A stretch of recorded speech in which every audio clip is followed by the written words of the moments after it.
If you're watching this, it's already too late for me. I know how that sounds. I know every creepypasta and ghost story on the internet starts with some kind of dramatic warning. Some attempt to reel you in with fear before the truth has even settled. But I need you to understand, this isn't a performance. This isn't fiction. I'm not sitting here to entertain you. I'm sitting here because I don't have anyone else left to tell. Have you ever had a cartoon haunt you so badly it felt alive? Not just the usual childhood nightmare fuel. Not just some creepy animation that gave you shivers as a kid. No, I'm talking about something much worse. A cartoon that looks back at you. A cartoon that knows you. That's what happened to me. When I was younger, I had a favorite show. Maybe you had one too. The kind of thing you watched on Saturday mornings, munching on sugar cereal while the colors flickered across the screen. You'd memorize the theme song, mimic the voices, quote it with your friends on the playground. Harmless, right? Pure nostalgia. Something you tuck away when you grow up, to maybe revisit later when you're older and need a hit of childhood warmth. That's what I thought I was doing. That's what I thought this was. Just me stumbling across something innocent, something forgotten. But the episode 1 found it wasn't warm and it wasn't harmless. It was wrong. The animation jittered, the sound felt warped, like it was underwater. And the strangest part? It wasn't just an old episode. It was new. It was personal. Somehow, in ways I still can't explain, that cartoon had pieces of me inside it.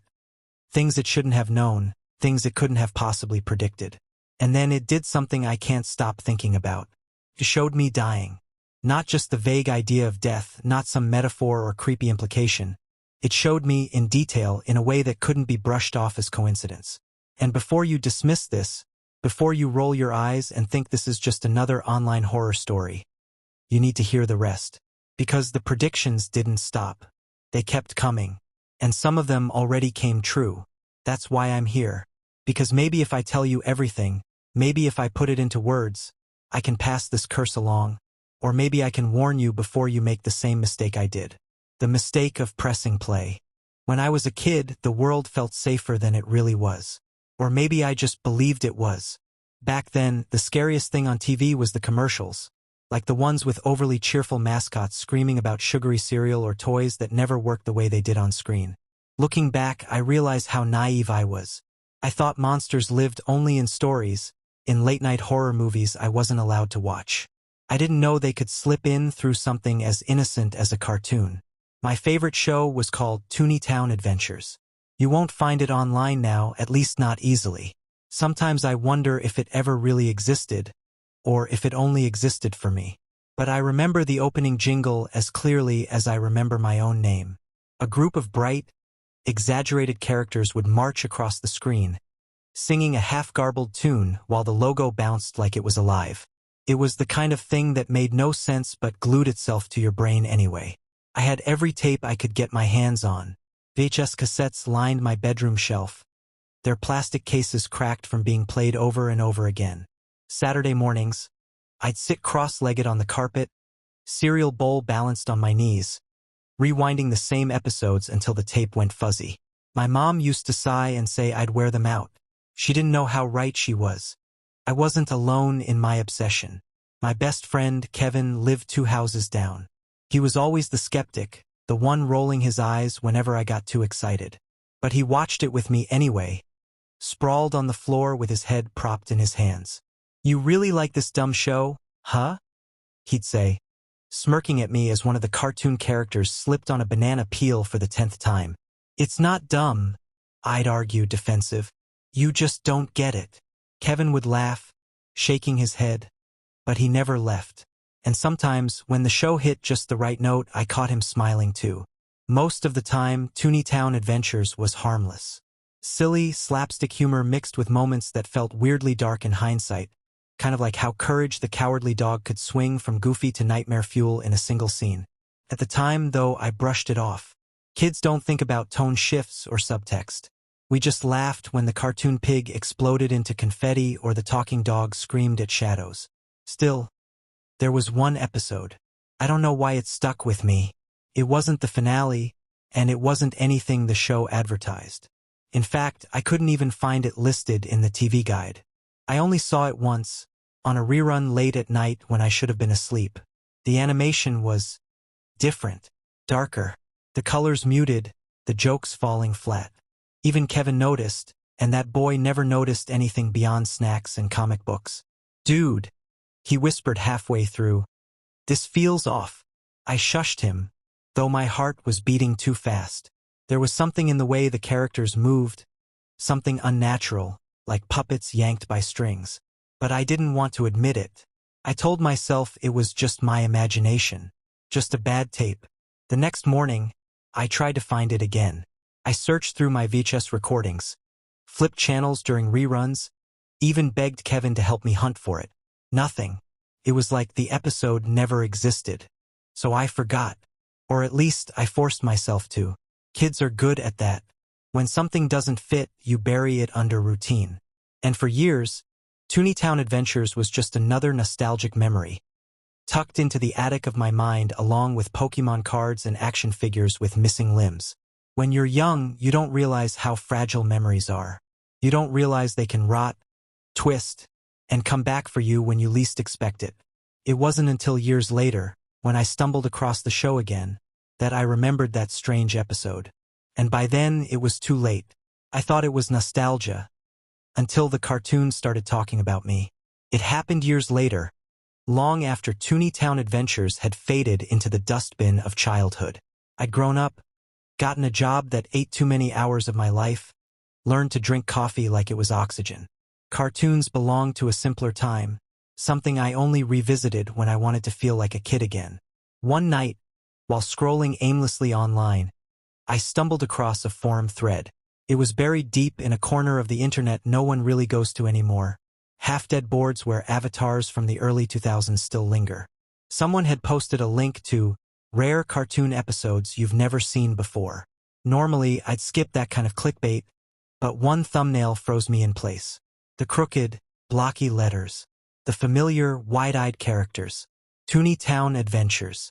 I told myself it was a joke, that nobody would actually upload something so obscure. But curiosity has claws, and mine dug deep. I clicked. The video opened with static. Not normal static either, the kind that prickles at your skin, that makes you feel like someone's whispering your name behind you. The colors bled together in unnatural ways. Reds too sharp, blues that seemed to vibrate against each other. The theme song I once loved warbled like a record being dragged backward. And then, it started. The first few minutes were what I remembered. Slapstick antics, characters falling over themselves. But there was a wrongness to it. The pacing was off, the laughter track mistimed. Every time the characters looked at the camera, their pupils seemed too wide, too focused. Like they weren't looking at the audience. Like they were looking at me. At first, I chalked it up to age. Old VHS rips always looked strange online. But then came the moment that stopped me cold. One of the characters, the goofy rabbit, always the comic relief, stepped into a scene. Only he wasn't in a cartoon town anymore. He was in a house. My house. I recognized the wallpaper, the crooked picture frame in the hallway. The rabbit opened a door and walked into a bedroom. My bedroom. Down to the bedspread with its faded stripes. And then the camera panned to a figure sitting cross-legged on the floor, cereal bowl in hand. Me. Not just some generic kid that looked like me, no, it was uncanny.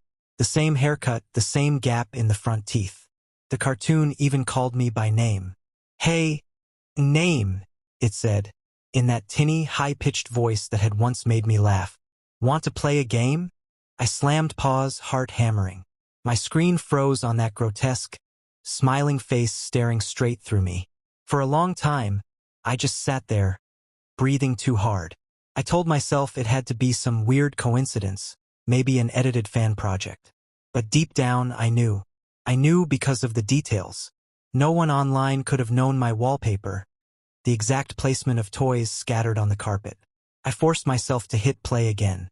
The rabbit moved, pointing at a calendar drawn crudely on the wall. A date circled in red. A date that hadn't happened yet. "You'll see," it giggled. That's when I closed the tab. I told myself I'd imagined it, that I was overtired. But you don't forget something like that. You don't just shake it off. You're probably wondering what the episode showed after that. What the cartoon predicted. I'll get there. But you need to understand something first. It didn't stop with that one video. The predictions didn't end. They escalated. And some of them came true.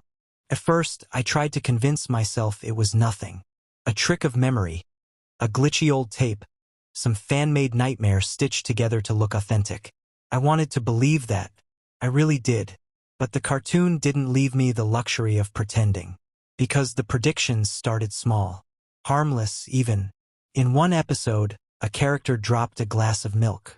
The way it shattered, the way the white liquid spilled across the floor, it was almost hypnotic.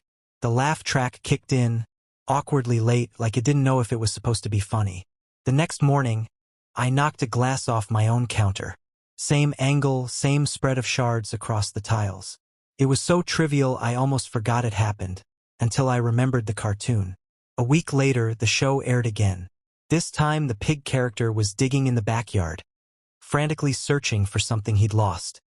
His squeals grew louder until he held up a broken leash, tears welling in his cartoon eyes.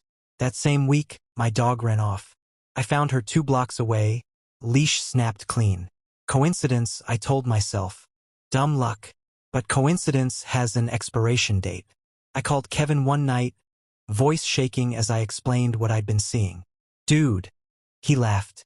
You're freaking out over a cartoon? Come on. Maybe you're just noticing patterns. Confirmation bias or whatever. You don't get it, I insisted. It's not just similar. It's exact. Frame for frame. My kitchen. My dog. You've always been dramatic. He cut in. But his voice had lost its edge of humor. Look. Maybe just don't watch it anymore? Problem solved. I wanted to believe him, but deep down, I knew I'd already crossed a line. The show wasn't something you could just ignore, because the predictions kept coming, and they weren't small anymore. The rabbit, the same one who'd called me by name, stood on a cartoon street, watching a car screech around a corner. Tires squealed. A scream cut through the laugh track. The scene ended abruptly, mid-impact, the screen cutting to black. 3 days later, I passed by the corner near my apartment and saw the aftermath of a crash. A crumpled sedan. An ambulance. A body under a sheet. I didn't know the victim, but the rabbit's smile from the episode stayed burned in my mind, like it had been waiting for me to see it happen. After that, I stopped trying to convince myself. I started keeping notes. Broken glass. Check. Lost dog. Check. Car crash. Check. The entries piled up, each one echoing some grotesque parody from the cartoon. Every time I told myself it couldn't get worse, it did. One episode showed a funeral. The characters dressed in black, their eyes comically oversized with fake tears streaming down. They stood around a coffin that looked more realistic than the rest of the animation, like it had been drawn from memory. The next week, my aunt died suddenly. Heart attack. I hadn't spoken to her in years, but when I stood at her funeral, watching the casket lower into the ground, my chest locked tight. It looked exactly like the scene from the cartoon. I didn't tell Kevin about that one. He'd stopped answering my calls anyway. Maybe I sounded too unhinged. Maybe he didn't want to admit something was wrong. The thing is, the show didn't just prepared me, like it was easing me into something worse, starting with scratches before carving deeper. Every episode another cut, another test. Sometimes I thought maybe it was laughing at me. The laugh track always felt a little too late, a little too cruel. Like it wasn't laughing with me, it was laughing at me. I know what you're thinking. Why not stop watching? Why not shut it off, throw away the tapes, delete the files? Believe me, I tried.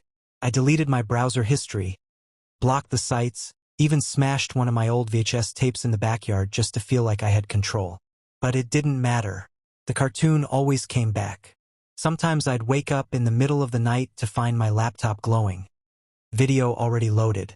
Other times I'd switch channels absent-mindedly and there it was, sandwiched between commercials for things that didn't even exist anymore. It wanted me to see. And I kept watching because by then it felt impossible not to. Like resisting only made it worse. You're probably wondering what else it showed me. I'll tell you. But not yet. Because there's one prediction I haven't talked about, the worst one. The one I can't get out of my head, no matter how hard I try. The episode that showed my death. That's when I realized the cartoon wasn't just predicting. It was deciding. There was one episode. The kind that doesn't officially exist. Not in any archive, not in the fan wikis, not in the lists of reruns that nostalgic diehards put together on Reddit. It wasn't supposed to be real. It wasn't supposed to be possible. And yet I found it. It showed up one night without warning, tucked inside a playlist I hadn't made. I was half asleep, scrolling through files I didn't remember downloading, when I saw the familiar crooked lettering. Toonitown Adventures? Special episode. There had never been special episodes. No holiday specials, no finales, no made-for-TV movies. Just the regular ones. My stomach nodded instantly, but my hand still clicked play. The screen flickered. The theme song played, distorted and warped, dragging at the edges like it was being pulled apart. The laugh track was gone. No cheers, no applause, just silence. And then, it was me. Not a character that looked like me. Not a wink or a nod to some detail of my life. No, this was direct, unmistakable. My name spoken, my clothes, my house. Every angle so exact it felt like the animators had been standing over my shoulder. I won't tell you what it showed. Not yet. Maybe not ever. Because if I describe it too clearly, if I hand those images to you, then you'll see what I saw, and I don't know if I'd be dragging you into this with me. You need to trust me when I say, it showed my death. Not a metaphor, not a joke. It wasn't playful or ironic like the other episodes. It was serious, precise, brutal, and it hasn't happened. Not yet. I need you to believe me. Please. I can hear the cynicism in your head already. You're thinking this is just another internet horror story. Another creepypasta. But I swear to you, every word is real. I'm not writing this for entertainment. I'm writing this because I don't know what else to do. Because the more I try to bury it, the more it digs its claws into me. And I'm not the only one. That's the part that makes my skin crawl. The deeper I looked, the more I realized I wasn't alone. Years ago, scattered across old message boards, there were threads, vague posts from other people who remembered episodes that didn't exist. Posts that always ended abruptly. Some deleted, some locked without explanation. The usernames never posted again. I found fragments, though. Whispers. People describing the same wrongness in the animation, the same sense that the show was aware of them. One even claimed the characters said their name too. But those threads are gone now. Every cached copy erased. Like someone or something didn't want them remembered. Sometimes I wonder if the show was never really a cartoon. What if it was something else? A signal. A test. A trap disguised as harmless entertainment. Something injected into Saturday mornings and VHS tapes. Not to amuse kids, but to watch them. To learn them. To choose them. I don't know. All I know is that my face, my house, my life, all of it appeared in that forbidden episode, and the ending wasn't something I could laugh away. Do you understand now why I can't tell you the details? Not yet, because once you know, you'll start looking for it too. And if you find it, if you see it, maybe it'll be your name next. Maybe that's how it spreads. I tried to delete it. I swear I did. I threw the hard drive in the trash, scrubbed my browser, even wiped my laptop clean. I burned one of the old tapes in a metal barrel until the plastic bubbled and popped, until the air reeked of melted chemicals. I thought I was free. I tried to test it. I invited my sister over once, pretending it was just nostalgia. We sat on the couch, the episode flickering across the screen. To her, it was nothing more than a goofy relic from the 90s. She even laughed.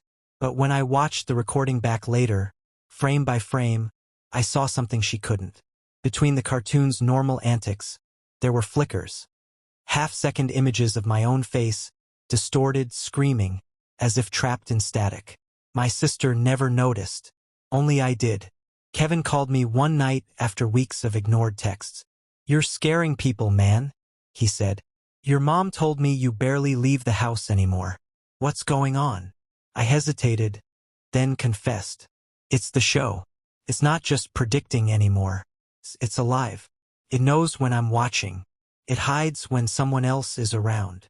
Silence. Then his voice, tight with frustration. You hear yourself? You sound insane. It's a cartoon, for God's sake. Maybe you're just... It talks to me, Kevin. My throat closed as I said it. Not to the audience.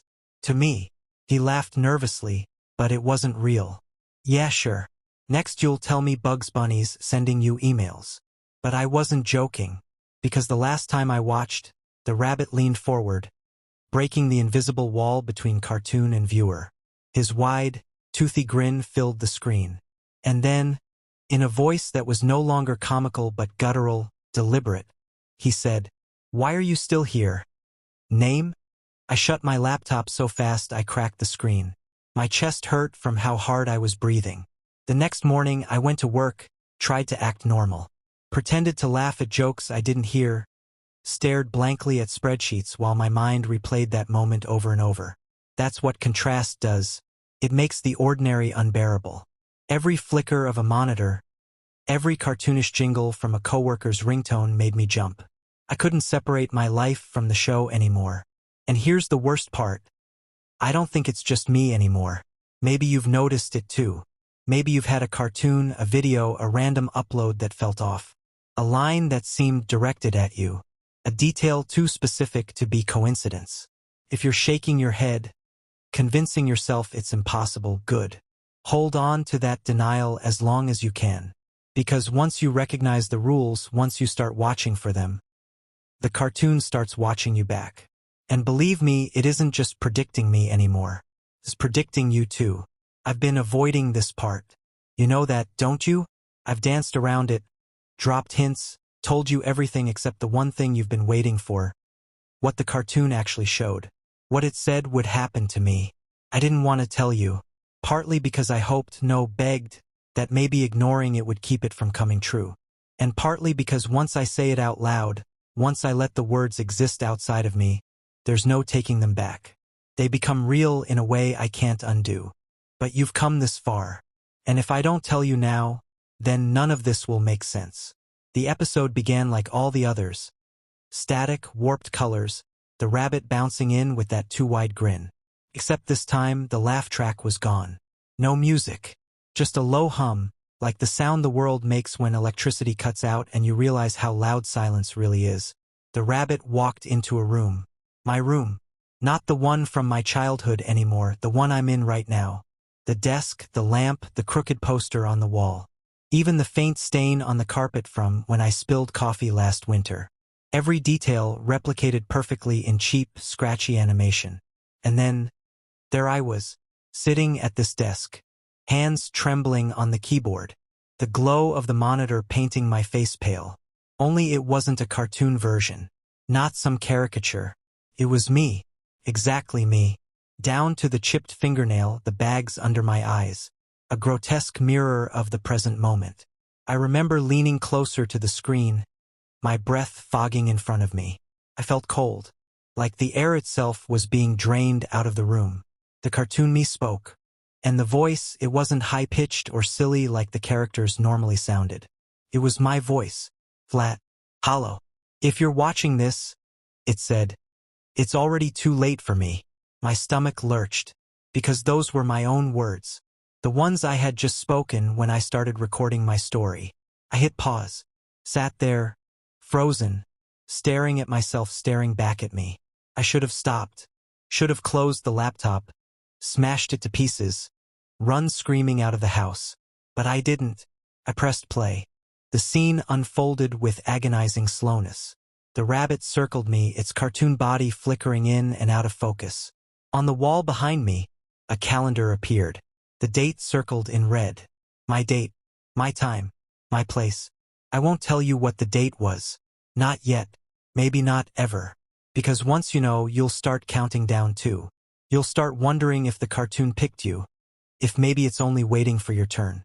But I will tell you what happened next. The cartoon me kept typing, just like I'm typing now.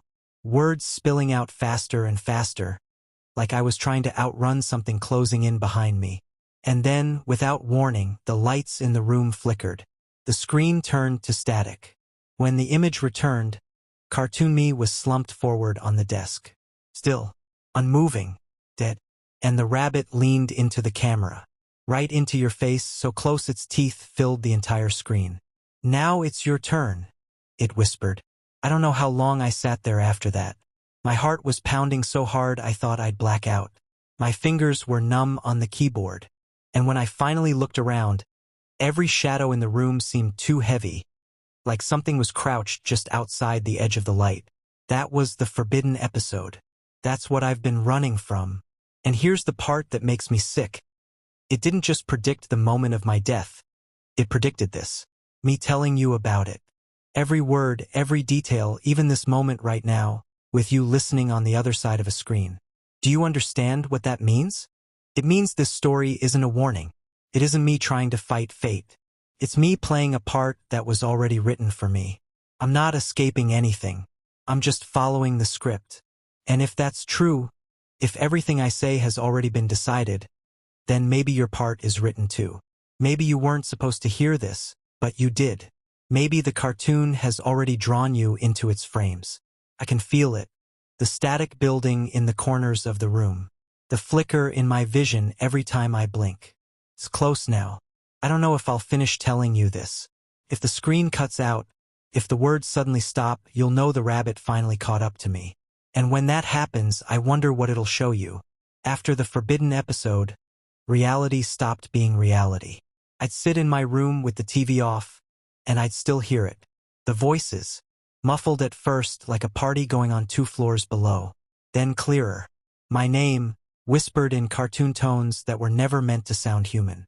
Sometimes it was the rabbit. Sometimes it was the pig. Sometimes it was all of them, chanting together in a cadence that made my teeth ache. I stopped trusting screens. But it didn't matter. Their faces leaked into everything. I caught them in reflections, on windows at night, on my phone screen when it was locked, in the warped shine of a spoon. Grinning, staring, waiting.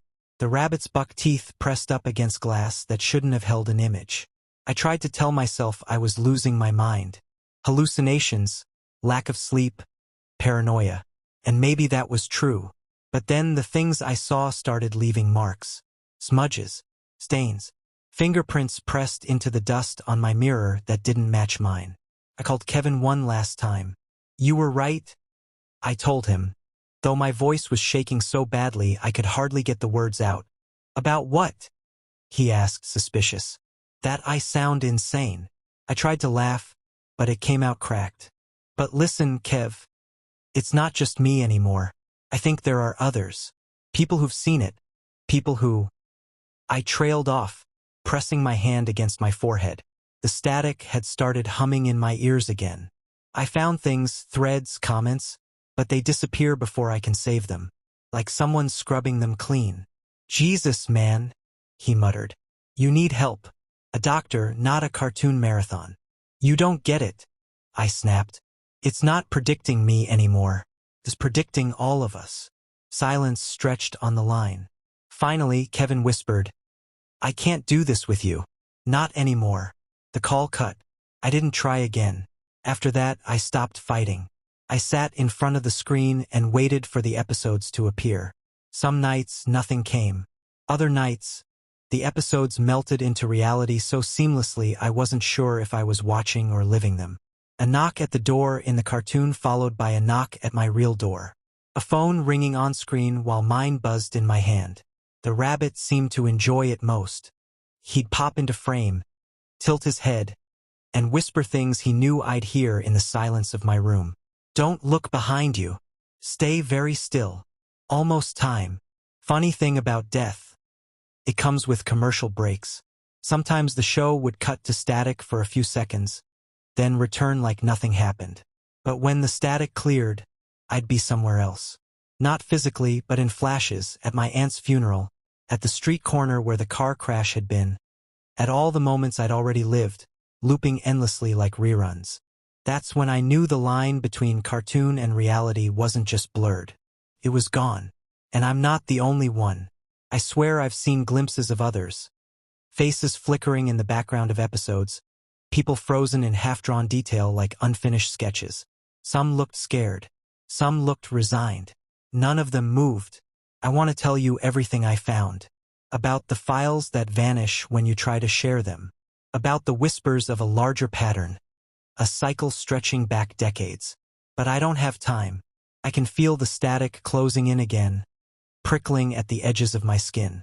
All I can do now is confess, because the cartoon already showed me how this ends. If you're still watching, it means it's about to happen. I told you at the start, didn't I?